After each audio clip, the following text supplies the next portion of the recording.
नमस्कार।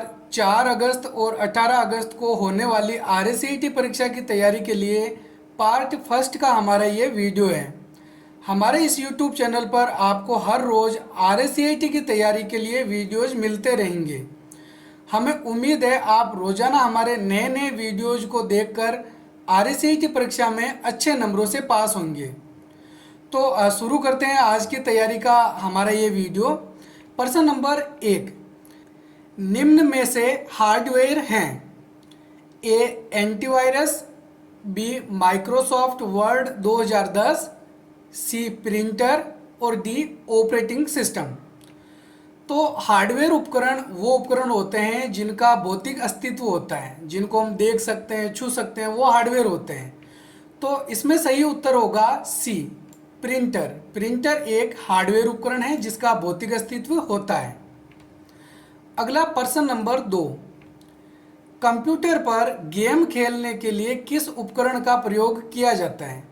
ए scanner, B track point, सी joystick, D mouse. तो computer पर गेम खेलने के लिए जो प्रचलित डिवाइस है उस डिवाइस का नाम है जॉयस्टिक। ठीक है, ये क्वेश्चन कई बार एग्जाम में पूछा गया है कि कौन सा इनपुट उपकरण कंप्यूटर में गेम खेलने के लिए काम में लिया जाता है, तो जॉयस्टिक इसमें सही आंसर रहेगा। अगला प्रश्न नंबर 3, एएलयू का पूरा नाम क्या है? A additional logic unit, B है इसमें एडिशनल लोकल यूनिट, सी है अर्थमेटिक लॉजिक यूनिट और डी है अर्थमेटिक लोकल यूनिट। तो एएलयू की फुल फॉर्म होती है अर्थमेटिक लॉजिक यूनिट। सी इसमें सही उत्तर रहेगा। अगला प्रश्न नंबर 4, निम्न में से सर्च इंजन के उदाहरण हैं: ट्विटर, फेसबुक, गूगल प्लस, या फिर गूगल बिंग, याहू, या Google drive, MS one drive, Dropbox, या फिर वर्ड, एक्सेल, पावर पॉइंट। तो देखो यहाँ पर जो 4 ऑप्शंस दिए गए हैं वो अलग अलग कैटेगरीज वाइज दिए गए हैं। तो इनमें से सही उत्तर है बी। गूगल, बिंग और याहू जो हैं वो सर्च इंजन के उदाहरण होते हैं। इसके अलावा जो ए वाला ऑप्शन दे रखा है ट्विटर, फेसबुक, गूगल प्लस, ये सोशल प्लेटफॉर्म के उदाहरण हैं। Google drive, MS one drive, Dropbox, यह क्लाउड स्टोरेज के उदाहरण हैं। क्लाउड स्टोरेज किसे कहा जाता है? अगर कोई ऐसा स्टोरेज जो ऑनलाइन हमको मिलता है, अगर हम कुछ ऑनलाइन फाइलों को सेव रखना चाहते हैं तो उसके लिए अपन क्लाउड स्टोरेज का प्रयोग करते हैं। तो इन ड्राइव्स का प्रयोग किया जा सकता है। अगला वर्ड, एक्सेल, पावर पॉइंट, ये माइक्रोसॉफ्ट ऑफिस के 3 महत्वपूर्ण भाग हैं। अगला प्रश्न नंबर 5, मानव और मशीन में अंतर करने के लिए इंटरनेट पर प्रयुक्त चुनौती प्रतिक्रिया को क्या कहा जाता है? पासवर्ड, क्यूआर कोड, कैप्चा, या फिर ओटीपी। तो सही उत्तर है इसमें सी। कैप्चा जो होते हैं वो मानव और मशीन में अंतर करने के लिए बनाए जाते हैं। आपने देखा होगा जब भी अपन किसी वेबसाइट पे लॉगिन होते हैं, आईडी पासवर्ड लगाने के बाद में कैप्चा कोड लगाने होते हैं और ये कैप्चा कोड हर बार बदलते रहते हैं और कुछ टेढ़े मेढ़े भी लिखे हुए होते हैं ताकि मशीन इसको आसानी से ना पढ़ सके और मनुष्य इसको पढ़ सके। अगला प्रश्न नंबर 6, कौन सी मेमोरी में रखा डेटा कंप्यूटर बंद होने के बाद मिट जाता है? रैम, रोम, एचडीडी यानी कि हार्ड डिस्क ड्राइव, या फिर डीवीडी। तो इसमें सही उत्तर है ए रैम। रैम की फुल फॉर्म होती है रैंडम एक्सेस मेमोरी। रोम की full form read only memory. ठीक है, तो रैम के अंदर जो डेटा होता है कंप्यूटर बंद होने के बाद इसमें रखा हुआ डेटा मिट जाता है। अगला प्रश्न नंबर 7, कंप्यूटर स्क्रीन में किसी इमेज की सबसे छोटी इकाई है? केबी, सेल, पिक्सल, या फिर टेब। तो किसी स्क्रीन की जो सबसे छोटी इकाई होती है इमेज में वो होती है पिक्सल। ठीक है, और पिक्सल को किस में मापते हैं? डीपीआई के अंदर, डॉट पर इंच के अंदर, जिसको हम रिजोल्यूशन भी बोलते हैं। अगला प्रश्न नंबर 8, किसी ईमेल मैसेज को डिलीट करने पर वह किस में चला जाता है? इनबॉक्स, ट्रैश, रिसाइकल बिन या फिर स्पैम। तो अगर हम किसी ईमेल मैसेज को डिलीट करते हैं तो डिलीट किया हुआ जो ईमेल है वो ट्रैश वाले फोल्डर में चला जाता है। इसको हम ट्रैश या फिर बिन के नाम से जानते हैं। अगला प्रश्न नंबर 9, निम्नलिखित में से कौन सा विकल्प सही है? 1 KB बराबर 8 बाइट्स, 1 KB बराबर 1024 बाइट्स, 1 MB बराबर 1000 बाइट्स या फिर 1 MB बराबर 2048 किलोबाइट्स। तो इसमें सही उत्तर है बी, 1 KB बराबर 1024 बाइट्स होते हैं। मेमोरी मापन की इकाई में सबसे छोटी जो इकाई होती है उसको बिट कहा जाता है। 4 बिट मिलकर एक निबल बनते हैं और 8 बिट मिलकर एक बाइट बनता है और 1024 बाइट मिलकर 1 किलोबाइट बनते हैं। 1024 किलोबाइट मिलकर 1 मेगाबाइट बनता है और 1024 मेगाबाइट मिलकर 1 गीगाबाइट यानी कि जीबी बनाया जाता है और 1024 जीबी मिलकर 1 टीबी बनते हैं। तो ये भी हमको पता होना चाहिए। अगला प्रश्न number 10,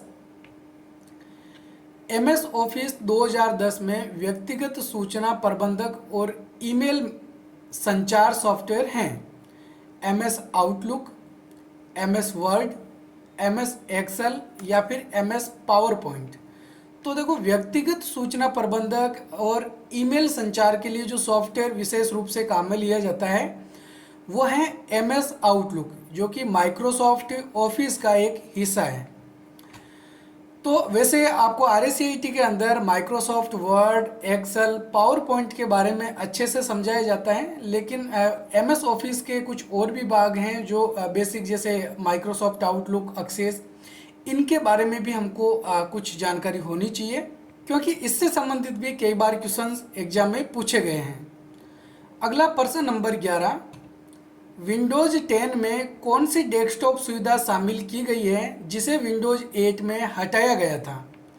recycle bin, gadgets, start menu या विंडो कुंजी के माध्यम से सर्च करना। तो इसमें सही उत्तर है सी, स्टार्ट मेन्यू। स्टार्ट मेन्यू को विंडोज 8 में हटाया गया था, लेकिन क्योंकि जो विंडोज़ के यूजर्स हैं वो कई सालों से स्टार्ट मेन्यू के साथ ही काम कर रहे थे, तो विंडोज़ 8 में जब स्टार्ट मेन्यू नहीं मिला तो उनको काम करने में काफ़ी दिक्कत महसूस हुई और यूजर के फीडबैक की वजह से माइक्रोसॉफ्ट कंपनी ने वापस जो अपनी नई विंडो लॉन्च की, विंडोज़ 10, उसके अंदर स्टार्ट मेन्यू को ऐड कर दिया गया। साथ ही अभी वर्तमान में जो लेटेस्ट विंडो है वो है विंडोज़ 11, इसके अंदर भी स्टार्ट मेन्यू को ऐड किया गया है। अगला प्रश्न नंबर 12, PDA का पूरा नाम क्या है?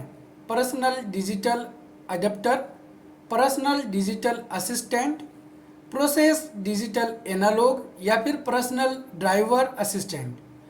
तो PDA की फुल फॉर्म होती है पर्सनल डिजिटल असिस्टेंट, और इसका हम उदाहरण ले सकते हैं, हमारा जो स्मार्टफोन होता है वो PDA का एक उदाहरण है। अगला प्रश्न नंबर 13, निम्न में से कौन सा वर्ड प्रोसेसर है जो विंडोज ऑपरेटिंग सिस्टम का हिस्सा है? नोटपैड, वर्डपैड, MS पेंट या फिर एडोब फोटोशॉप। वैसे हम इन उदाहरणों को देख के भी पता लगा सकते हैं कि कौन सा वर्ड प्रोसेसर है, तो इसमें सही उत्तर है बी, वर्डपैड। अब अगर यहाँ पर माइक्रोसॉफ्ट वर्ड भी लिखा हुआ आता है तो भी सही आंसर इसमें वर्डपैड ही होगा। क्यों होगा? क्योंकि हमने यहाँ पे लिखा है विंडोज ऑपरेटिंग सिस्टम, तो विंडोज ऑपरेटिंग सिस्टम के साथ में यानी कि उसका जो हिस्सा है वो वर्डपैड है। माइक्रोसॉफ्ट वर्ड को हमारे कंप्यूटर में अलग से इंस्टॉल करना पड़ता है, वो विंडोज ऑपरेटिंग सिस्टम का हिस्सा नहीं होता है। अगला प्रश्न नंबर 14, एक डॉक्यूमेंट को मुद्रित करने के लिए हम प्रयोग करते हैं Ctrl+Z, Ctrl+P, Ctrl+A या फिर Ctrl+U। तो प्रिंट करने की शॉर्टकट कुंजी क्या होती है? Ctrl+P। बी इसमें सही आंसर है। अगला प्रश्न नंबर 15, ईमेल में इनबॉक्स फोल्डर क्या है? इनबॉक्स के अंदर कौन सी मेलें हमको मिलती हैं ये हमको बताना है। वह स्थान जहाँ प्राप्त मेल होते हैं, वह स्थान जहाँ भेजे गए मेल होते हैं, या फिर हटाए गए मेल्स होते हैं, या फिर वह स्थान जहाँ अधूरे मेल होते हैं। तो इनबॉक्स में कौन से मेल होते हैं जो हमको प्राप्त होते हैं, इसमें सही आंसर ए रहेगा। अब जो ईमेल के फोल्डर हैं वो हमारे मोबाइल के अंदर जो मैसेज होता है उसकी तरह ही काम करते हैं। आपने देखा होगा कि मैसेज के अंदर भी एक इनबॉक्स का फोल्डर होता है जिसके अंदर जो प्राप्त मैसेज होते हैं वो दिखाई देते हैं। एक सेंट का फोल्डर बना हुआ होता है जिसके अंदर भेजे गए जो मैसेज वो होते हैं, यहाँ पर भेजे गए ईमेल होते हैं। हटाए गए जो मेल हैं वो ट्रेस के अंदर होते हैं जिसको हम बिन भी बोलते हैं। और जो अधूरे मेल हैं या अधूरे मैसेज हैं वो किस में होते हैं, ड्राफ्ट के अंदर सेव होते हैं। अगला प्रश्न नंबर 16, निम्न में से कौन सा सॉफ्टवेयर हमारे कंप्यूटर सिस्टम के लिए हानिकारक है, एंटीवायरस, वायरस, विंडोज डिफेंडर या फिर फायरवॉल। तो हमारे कंप्यूटर के लिए हानिकारक सॉफ्टवेयर जो हैं वो हैं वायरस। ठीक है, एंटीवायरस तो वायरस को मिटाने का काम करता है।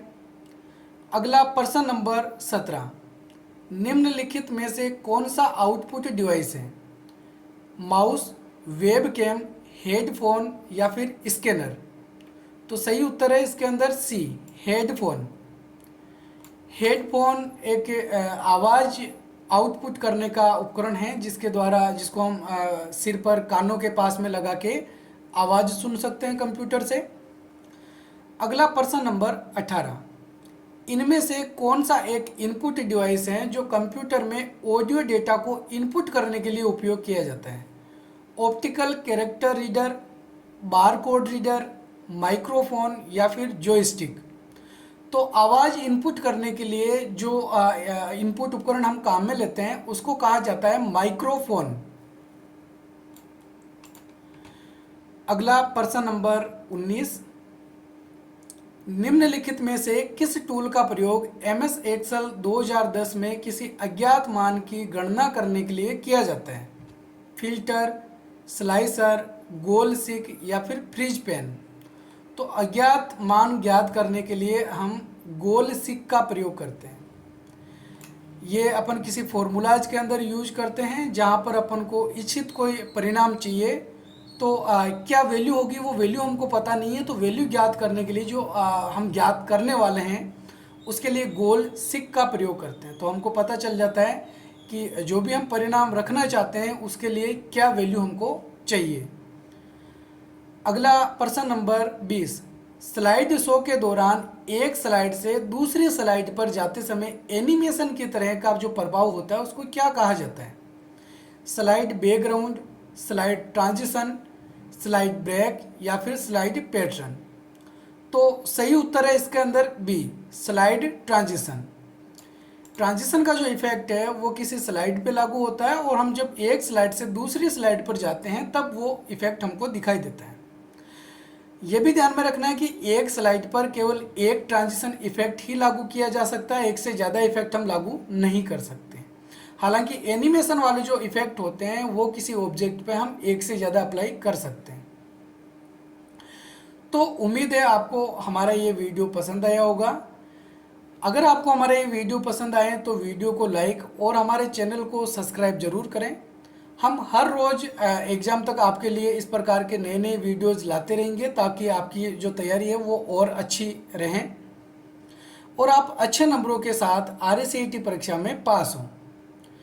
तो मिलेंगे एक और नए वीडियो में, तब तक के लिए जय हिंद, जय भारत।